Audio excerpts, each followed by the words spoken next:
Hey lady, this isn't Call of Duty. You even know what that rifle does? The comment shot across the shooting range like it was meant for the crowd, not for her. 2 lanes over, some guy with a too tight shirt and too loud voice was trying to be funny. The other guy with him laughed, chewing on a toothpick like it gave him authority. She didn't answer, didn't even flinch. She just signed the ledger, lane number 7, and started walking. Nobody knew who she was. To most people, Maggie Rourke was just the older woman who kept the Oak Ridge Range open, the one who restocked earplugs, checked safety flags, and reminded newbies not to treat rifles like toys. She didn't advertise lessons, didn't sell merchandise. Her name was printed at the bottom of the ownership board inside the office, but most folks never looked that far. If they noticed her at all, they figured she was some retired vet with too much time on her hands. Maybe someone who liked guns enough to sweep up after them. What they didn't know was that Oak Ridge wasn't a job. It was an exit, a clean break. 3 years ago, she bought the land under a forgotten family name, buried deep enough in ancestry sites, no one connected it. She rebuilt the range herself. No flags, no patches, no tributes. Just clear lines, solid benches, and a hand-painted sign above the counter. Know your limits before you aim. That was the only thing she ever said twice. The 2 men who rolled in that morning didn't care. They pulled up in a matte black SUV that screamed defense contract and off-the-record paychecks. No tags on the vehicle, no hesitation in the way they moved. Just that trained kind of casual arrogance, like they were always 5 seconds away from a flex. They walked through the gate without signing in. One muttered something about the cameras. The other laughed at her gear setup. They weren't the first. Maggie didn't bother correcting them. The security system would catch everything they said and did. But what caught her attention that morning wasn't them. It was who was coming next. General Connor Hayes. His name had popped up in the scheduling log 2 days before, marked as a civil military interest visit. Nothing official, no press, just a quiet walkthrough from someone who could greenlight a budget with one phone call. The visit had been prompted by a memo. Some junior instructor at Fort Jensen had mentioned a backwoods range up north where the environment was top tier, and the woman running it really knows her stuff. No names, just enough detail to pique curiosity. She figured they'd send a rep. She didn't expect Hayes himself. By the time the 2 contractors made it to lane 3, Maggie was already heading up the incline behind the berm. Lane 7, the farthest one. She didn't look back, didn't check if they were watching. That was the thing about guys like them. They always assumed they were being watched. She had no interest in playing that game. Oak Ridge had been quiet for the past 3 years, just how she wanted it. She ran it by routine. Open at 7:30, close at dusk. Wipe everything down, log brass, lock up. No drama, no complications. Some of the local sheriff's departments used it on weekends. A couple of private instructors had rented lanes. She enforced the rules and kept the politics out. It wasn't about revenue. It was about control. She didn't talk much, but the regulars respected her space. The ones who came to brag usually didn't come twice. The ones who stayed learned fast that lane 7 wasn't just another stretch of gravel and targets. It was a filter. That morning, her name wasn't on anyone's lips. Not yet. The contractors didn't care who she was. The general hadn't arrived. To the world, Maggie Rourke was invisible. But inside the case she carried, locked and padded, was a rifle that had once been declared classified. Inside the lining of that rifle's stock was a barcode that had been removed from official records. And inside her sleeve, above the wrist, that barcode lived again, faded but intact. A sequence of numbers that, to most people, meant nothing. But to a few, it might stop the air in their lungs. Maggie didn't come to Oak Ridge to be found. She came to disappear. But fate doesn't ask permission. And on that particular Tuesday, Oak Ridge wasn't going to stay quiet. Not with the SUV parked near the gate. Not with the general's name on the schedule. Not with those 2 men tossing around half-baked jokes about combat that they'd never seen. Maggie unfolded her bench at lane 7. No announcements, no corrections, just a quiet note in the logbook. She set up the rifle like she'd done 100 times before and waited, not for attention, not for recognition, just for the wind to shift and history to find her again. The first shot came like punctuation, sharp, definite, a single crack that sliced the air and drew attention whether she meant it to or not. 900 yards downrange, the center of the target tore open with clinical precision. Dead center. No wobble, no drift. The contractors stopped talking. One of them blinked, turned his head toward lane 7 like he wasn't sure what he'd just heard. The other squinted through his scope, then sat back. They didn't speak, but something shifted in the way they held themselves. 5 seconds later, the second shot hit. Almost identical, but cleaner somehow, if that was even possible. Through a spotter's scope, the hole overlapped the first so tightly that only the tear in the paper showed it wasn't the same bullet. In the office behind the range, a figure moved past the window. General Hayes had arrived. He didn't come in. He stood behind the tinted glass and watched, one hand on the doorframe. His eyes followed the shots without comment. Out on lane 7, Maggie reloaded. The bolt moved without sound. She adjusted slightly. This time, she wasn't aiming for the bullseye. There was a small paper tag, maybe 2 inches square, still fluttering on the frame from someone's maintenance run. Left there by accident. It danced lightly on the breeze, just enough to make a clean shot difficult. She waited. When the wind caught it at the right angle, she squeezed. The tag split in half. One piece floated down, the other spun into the brush and vanished. Silence followed. Not quiet, true silence. Even the birds seemed to pause. The 2 men at lane 3 were no longer pretending to shoot. One had lowered his rifle. The other was still holding his, but loosely, like he wasn't sure what to do with it. They weren't smiling anymore. They were watching her. Not amused. Curious. Maggie stood up. As she leaned forward slightly to pack her spotting scope, her left sleeve caught against the edge of her sling. It rolled back, just an inch. The ink on her forearm caught the light. It wasn't fresh. It wasn't stylized. Just a simple, industrial barcode. Below it, printed in sharp black, was a sequence, SV08109. General Hayes was stepping out of the office when he saw it. He froze. 20 feet away, boots planted, eyes locked on the mark. He didn't move, didn't blink. The world didn't register for a moment. His breath didn't come. SV, Shadow Viper.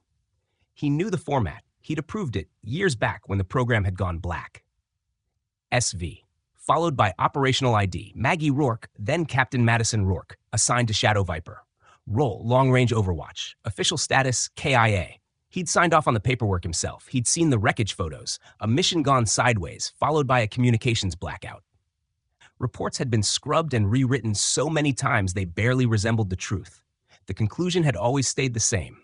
Aircraft failure. Body unrecoverable. They'd held no funeral. Just a folded flag and a name carved into a wall no one was allowed to visit. She'd vanished under more red tape than most people knew existed. But here she was, alive, packing up a rifle, wearing a barcode on her arm like a scar the world forgot.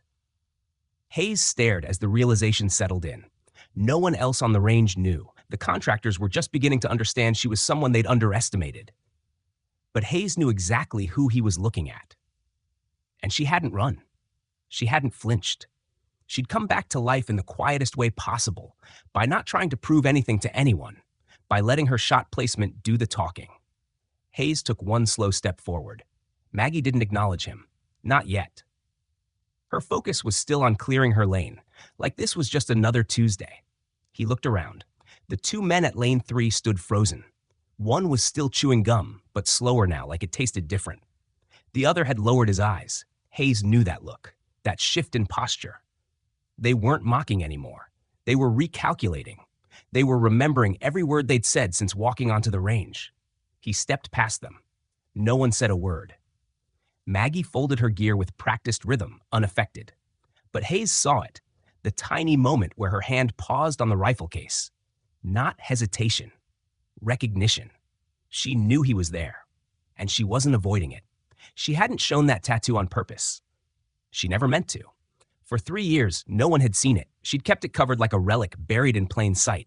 But sometimes the mountain wind didn't care about secrets. And when it lifted her sleeve that morning, it spoke louder than any file ever could. Hayes removed his cap, slowly, like he was stepping into something sacred without knowing the rules. Maggie stood to face him, not as a greeting, not out of protocol, just a quiet acknowledgement. She looked him in the eye and said it flat. She'd been expecting this for 3 years. The words hit like a delayed detonation. Hayes stood there, holding his silence like it might buffer the weight of everything that was about to unfold. thought you were dead," he finally said. She didn't blink. According to his signature, she was. No bitterness, no accusation, just fact. He adjusted his cap back on his head, more for something to do than to assert any kind of control. There wasn't any structure here. This wasn't a debrief. It was something colder, quieter. He asked how. But they both knew that wasn't really the question. He didn't want logistics. He wanted to understand the choice. She didn't answer right away. She bent to pick up a single casing near her boot, turned it in her hand once, then slipped it into her coat pocket like it belonged there. "Some missions don't end clean," she said. "That one ended with a decision." Hayes exhaled through his nose, slow, not out of frustration, not relief, just recognition. He glanced sideways. The contractors still hadn't moved. One had taken his gloves off, fingers twitching near the seams. The other stood just behind the line, eyes low, not sure if he should apologize or vanish. Hayes didn't need to raise his voice. He spoke with the kind of authority that didn't ask permission. They were listening. Maggie knew, but she wasn't here for them. His eyes dropped once more to her forearm. The barcode hadn't blurred. The numbers were still sharp. That kind of ink didn't fade by accident. "You disappeared after the shot," he said. "Team Bravo extracted. We couldn't keep the timeline clean. Press caught wind of the op. You pulled the trigger, saved the package, but the fallout?" She nodded. Finished the thought for him. "It cost them. And it cost her place." Hayes looked toward the ridge. The air felt heavier here. Maybe that was memory. "You were blamed." "No one said it out loud," she replied. "But when the exfil changed and the bird didn't come back, I got the message." That part never left her. She'd waited under a tarp for 13 hours. No drone coverage. No coordinates. Just silence. When she made the hike to the secondary pickup, it was empty. No sign. No gear. Just one line in the satellite feed. Final asset compromised. Presumed lost. That was the day Captain Madison Rourke died. Hayes turned to face her fully now. His expression slipped, no longer composed. He looked like a man trying to reconcile classified guilt with a living ghost. "We didn't know if you'd made it out." "There was no attempt to know," she corrected. "No request to return." That truth hadn't been spoken before, not even in her own head. One of the contractors took a half step forward, opened his mouth like he wanted to say something. Hayes raised a single hand. Not as a threat, just final. She didn't need to prove anything to them. The taller one swallowed hard. "We didn't mean." "I know exactly what you meant," Hayes cut in. "Now you understand why that's a problem." Both nodded, stepped back. Maggie watched but didn't comment. She didn't need to. Hayes turned back toward her. His voice changed, no longer official, no longer layered in command. It carried something else. Regret. Shadow Viper wasn't supposed to end like that. Too many lost. Too fast. The politics were brutal. She leaned against the bench, the edge of her sleeve falling back into place. "We did what we were trained to do," she said. "We made decisions others didn't want to see. But when things went wrong, they needed someone to bury."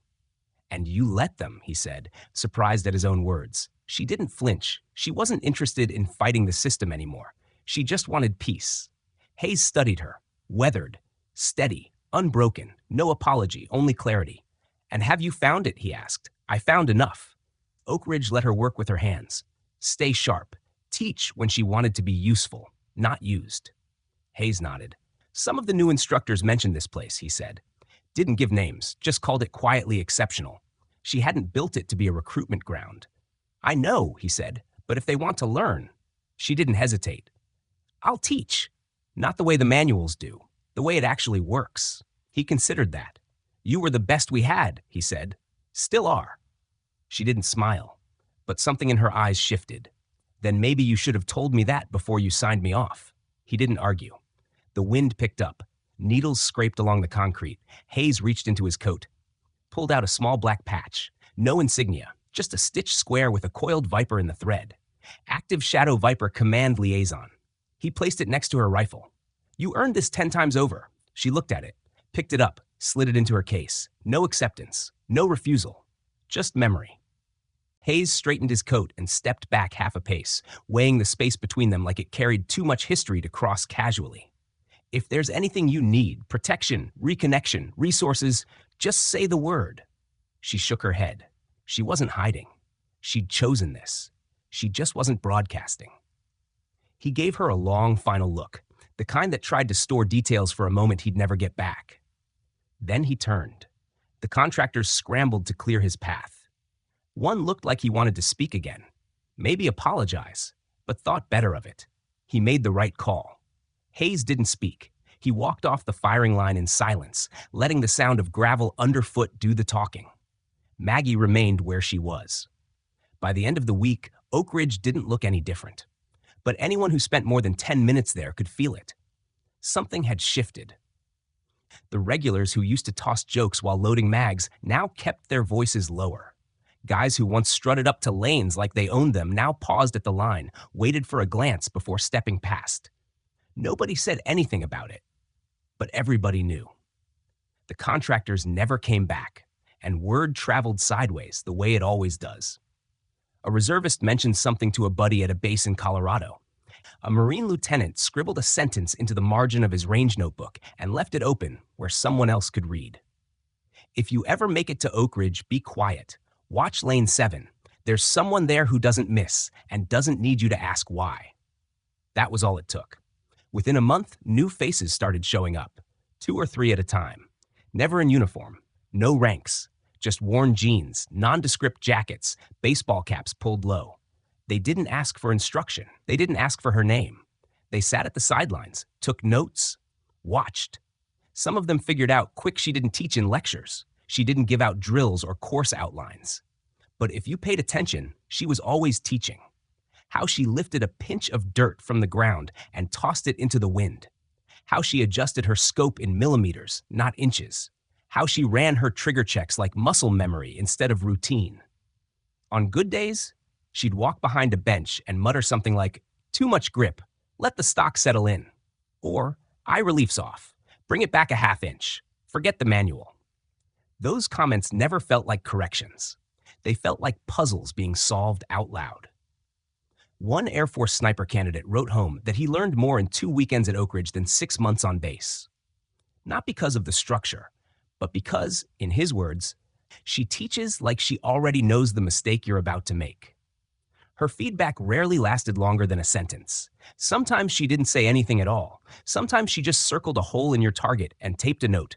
"You were close. Here's where the wind took it." It wasn't training. It was something older, deeper. And it worked. People stopped calling her ma'am. They started just calling her Maggie. That, too, was a kind of recognition. Hayes didn't come back the next week, or the one after. But before he left that first day, he'd walked the perimeter of Oak Ridge slowly, like he was memorizing it. When he reached the gate, he'd turned one last time toward lane 7. He didn't salute, didn't raise his voice. He just said, "Low and sure, we used to think you were a tactical asset, but you were something else entirely, something we didn't know how to protect." That line made it into the office logbook. One of the instructors who overheard it, a former Marine with a limp, wrote it on the inside cover of his range notes. Passed it to a student. That student copied it. Then another, and so it went. Maggie noticed the shift. But she didn't change her rhythm. She still opened Oak Ridge every morning at 7:30, still swept brass at closing, still tightened every screw on the benches herself, whether they needed it or not. On quiet days, she took apart rifles brought in for maintenance, cleaned them with the same precision she once applied to weapons deployed under radio blackout and satellite silence. There was no countdown now, no recon channel, just steel, oil, and silence. The rifle she used most was the same one from her service days. From a distance, it looked standard, basic walnut stock, nothing fancy. But close enough, under the right light, on the underside near the grip, you'd see it. A coiled Viper. Stylized, barely visible, etched into the wood so faint it seemed more like memory than symbol. Next to it, SV08109. No one ever asked her about it. The ones who knew didn't need to. One day, a young Army captain lingered after closing. He waited until she finished cleaning her bench, then asked, were you with the teams that never made it into the news?" She looked at him, gave a short nod. He left a challenge coin on her table. No name, no note. Just a battered emblem of a reconnaissance battalion, scarred at the edges. She didn't display it, didn't collect those things. But she kept it in the drawer where she stored extra range flags, a drawer only she opened. Every now and then, people whispered. They spoke of the sniper ghost or the woman with the barcode. Maggie never confirmed, never denied. She just kept showing up, kept shooting straight, kept her promises quiet, and her lessons quieter. Sometimes she stayed late after everyone left, sitting on the edge of the bench at lane 7 while the light drained out of the hills. Her rifle would lie across her lap, gloves folded neatly on top, like she was waiting for something that never had a name. She didn't wait for recognition. She didn't wait for company. She waited for stillness. And when it came, she knew she'd earned it. Oak Ridge became something different. Not a school, not a sanctuary, a proving ground. And word continued to travel. A young Marine who trained there started calling it the monastery in passing. The nickname stuck, not because it was spiritual, but because there were no distractions, no excuses, and no tolerance for ego. Nobody asked Maggie for credentials. They stopped looking for plaques or medals. They learned to read in subtler ways, how she tilted her head at the wind flags, how she knew exactly when someone was pulling too early on a cold bore shot, and she knew when not to speak. She could spend a whole day behind the bench without a word, letting others figure it out the hard way. And when they finally did, she'd mark it with the slightest change in her posture or a nod so faint it might have been missed. But those who caught it carried that moment with them like a stripe earned. One sniper trainee from Fort Jensen wrote in his notebook that watching her work was like seeing what happens when someone gets it so right for so long they no longer feel the need to explain. She didn't teach theory. She didn't repeat lessons. She corrected trajectory the way a mason taps stone, just enough to shift the outcome. And still, she said almost nothing about who she used to be. Rumors kept spreading. The woman with the barcode. The ghost of someone buried by paperwork. There were whispers about a lost operation in the mountains, a shot taken in silence that changed the outcome of something too classified to name. She didn't correct them, didn't add to them. She just kept showing up. A few regulars started showing her respect in quiet gestures, letting her pick her lane first, waiting to speak until she moved past. They weren't deferential, just precise. Like people stepping carefully around something not fragile, but sacred. One weekend, 2 young instructors from an Army marksmanship unit came unannounced. They didn't ask to shoot. They sat in folding chairs at the end of the row and watched her all morning. No interruptions, no egos. At the end of the day, one of them left a note taped to a shell casing. "You don't talk much, but this place is louder because of you." She kept the casing. Didn't need the note. Hayes hadn't returned. Not physically. But traces of him started appearing. Someone placed a fresh range chart on the back wall, printed with a quote in block letters. Low and sure. It wasn't signed. But Maggie recognized the phrasing. The phrase started showing up in other places too. Notebooks. Range manuals. One junior instructor used it to end every after-action report. Nobody attributed it. Nobody claimed it. But the ones who'd been there that day remembered where it came from.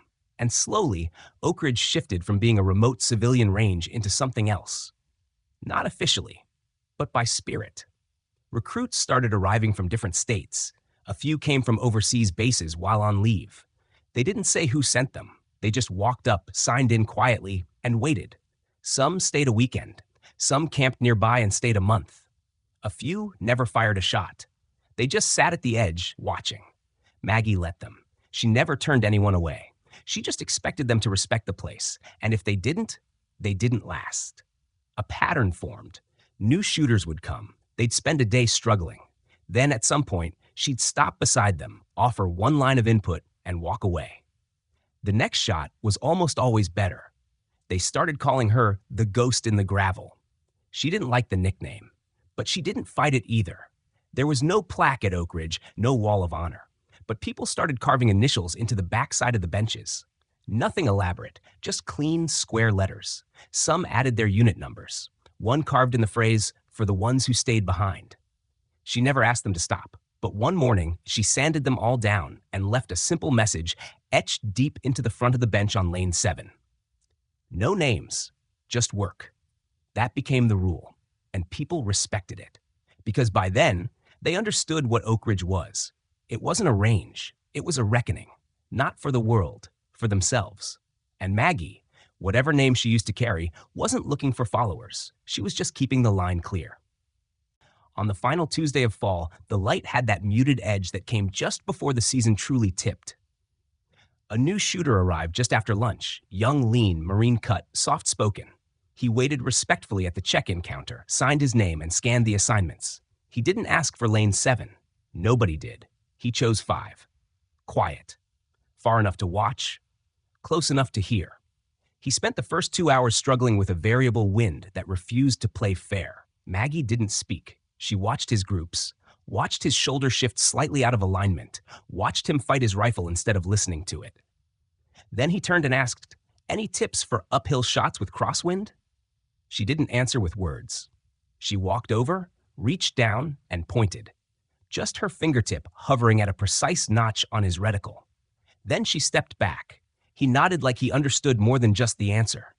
"You don't talk much," he said, lining up again, "but somehow I always leave here better." She stayed for a few more minutes, then moved on without comment. Later that evening, back in the equipment shed, she followed the same routine. Unlock the tall cabinet, clean her rifle, return it to its rack. But this time, she paused. Her fingers rested on the engraving near the buttstock. The coiled viper, stylized and fading with time, still marked the wood. Next to it, the digits, SV08109. They hadn't worn down. They hadn't needed to. She closed the door and turned the key. Let the metal groan into place. The silence that followed felt different now. Not emptier, just settled. She didn't need anyone to know who she was. She didn't need ceremony. As long as the rounds landed where they were meant to, that was enough. The conversations that followed between shooters often skipped her name entirely. She became the subject of short, precise phrases. "She's here today." Or, "She adjusted my elevation with one look." Or, "You'll know when she speaks, it matters." Nobody called her a legend. They just respected the silence she carried. One week, a batch of trainees from Fort Rainer arrived.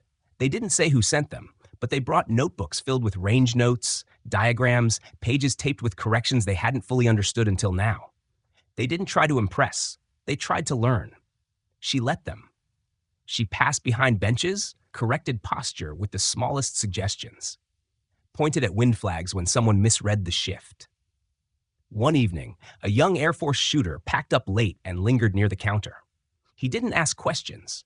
He just left behind a challenge coin on the bench. No name, no explanation, just the worn emblem of a recon unit long since decommissioned. She picked it up. Didn't react. Didn't place it on display. She kept it in the drawer next to the spare chamber flags. No one opened that drawer except her. The stories kept evolving. Some were exaggerated, some were close to the truth, some were complete inventions, but none of them changed how she showed up. Maggie didn't correct the whispers. She didn't protect the myth. She just continued. There were no medals at Oak Ridge, no official commendations, but people learned to interpret her presence like a signal. If she stayed behind after closing, it usually meant she was waiting for clarity, hers or someone else's. And when she left, they understood that the day had given her what she needed. Late one Friday, a Navy chief stopped by. He didn't shoot. He walked the lanes, checked the benches, then paused at lane 7. He stood there for a long time, reading the message etched into the wood. No names, just work. He didn't say anything. He just nodded and left behind a patch. Not on the bench, but tucked beneath the edge where she'd find it while sweeping. It bore no insignia, just a black field with a stitched X. She kept that too. Didn't ask for more. Didn't wonder what it meant. Every now and then, someone asked if she was part of a unit that never made it into the books. If she was one of those names that were only whispered in mess halls or scrawled in margins of old manuals. She never said yes. She never said no. The barcode stayed hidden most days. But those who saw it never asked twice. They understood. And if they didn't, they left before they had to. She wasn't there to prove anything. She was there to maintain the line, to make sure it stayed clean, to make sure it stayed honest. One shot at a time. Winter came quiet and early that year. Shooters started arriving later in the morning, gloves thicker, voices softer. Maggie still opened at 7:30, still swept the brass herself, still tightened the bolts on benches that didn't need it. Routine kept everything in balance. She didn't adjust for the cold. Oak Ridge did that for her.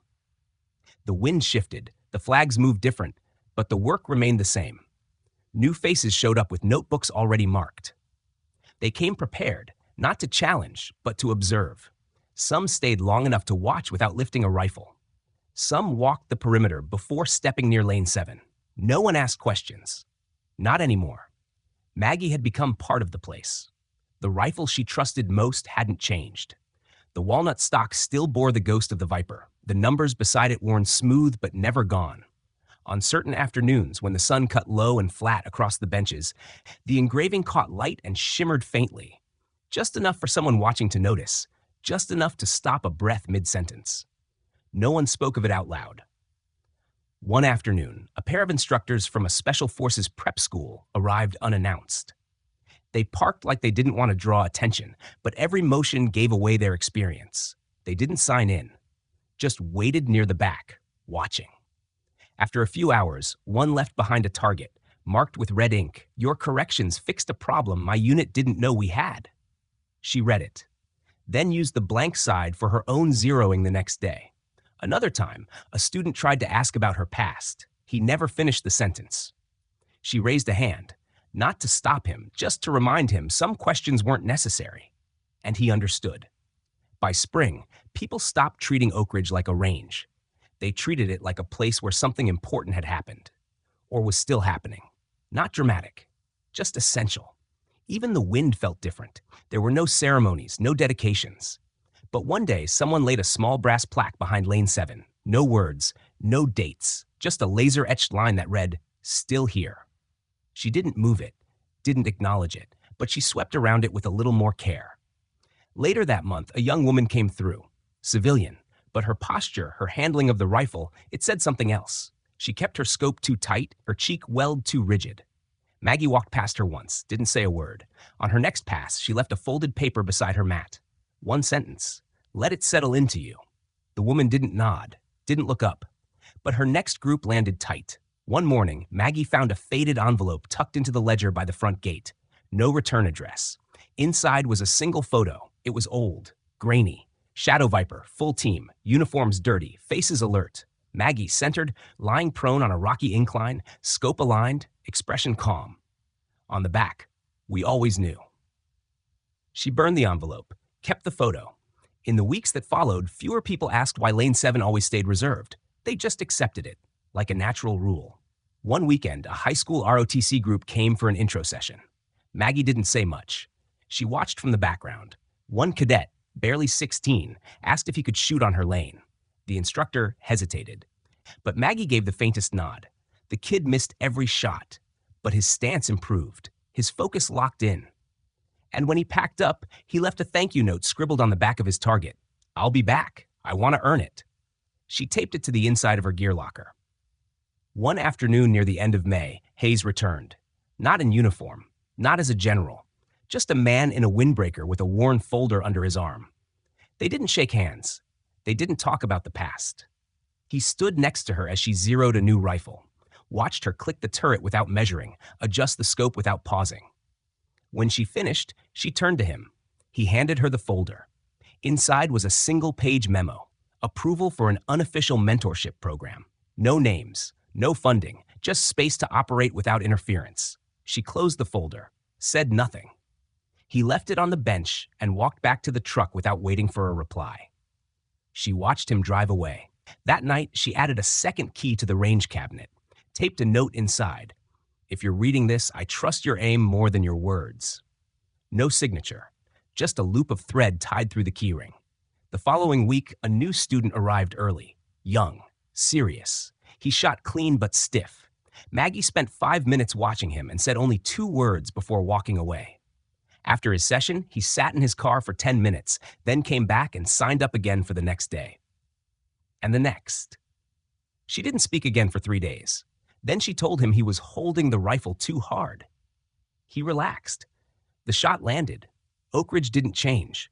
But those who passed through did. By midsummer, Maggie had stopped looking over her shoulder. The barcode still lived under her sleeve. The rifle still spoke when she did not. No one ever replaced her. No one ever tried. Because some people don't need titles. They just need room. Room to be the thing they were built for. Not for recognition. Not for legacy. Just to do the work. And when they're gone, all that's left are the lessons they gave away, without needing anyone to remember who gave them. only that they mattered and that they never missed. Thank you so much for taking the time to listen to today's story. We're deeply grateful for your attention, your presence, and your willingness to sit with us through every moment. Stories like this one remind us that strength isn't always loud, and that real courage often happens in silence. From Maggie's quiet resilience, we learned that recognition isn't the reward, integrity is. It's a powerful reminder that who you are when no one is watching defines everything. If you felt something today, if the story moved you in any way, we'd love for you to support our channel. Simply click the like button and please leave a comment below to let us know which country you're watching from and how the story made you feel. Your voice means a lot to us, and hearing from you helps build a community of thoughtful listeners from all over the world. And of course, don't forget to subscribe to the channel so you never miss the next powerful story. Every like, every comment, every new subscriber helps keep stories like this alive. Thank you again. We'll see you next time.